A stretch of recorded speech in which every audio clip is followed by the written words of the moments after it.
लोकप्रतिनिधी म्हणजे केवळ विकास कामे आणि राजकारण नव्हे, तर समाजातील दुःखी, वंचित आणि गरजूंच्या वेदना समजून घेऊन त्यांच्या मदतीला धावून जाणे. हे आपल्या कृतीतून सिद्ध करणारे राज्याचे माजी वने व सांस्कृतिक कार्यमंत्री तथा आमदार सुधीर मुनगंटीवार यांनी पुन्हा एकदा माणुसकीचा जिवंत प्रत्यय दिला आहे. मध्य प्रदेशातील एका अत्यंत गरीब कुटुंबाची 3 वर्षीय चिमुकली गंभीर शारीरिक व्याधींमुळे वेदनादायी आयुष्य जगत होती.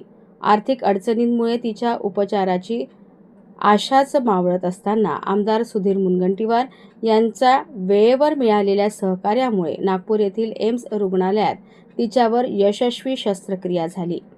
या शस्त्रक्रियेमुळे केवळ एका बालिकेला नवजीवन मिळाले नाही, तर तिच्या संपूर्ण कुटुंबाच्या आयुष्यात आशा, दिलासा आणि आनंदाचा नवा किरण उजळून निघाला आहे.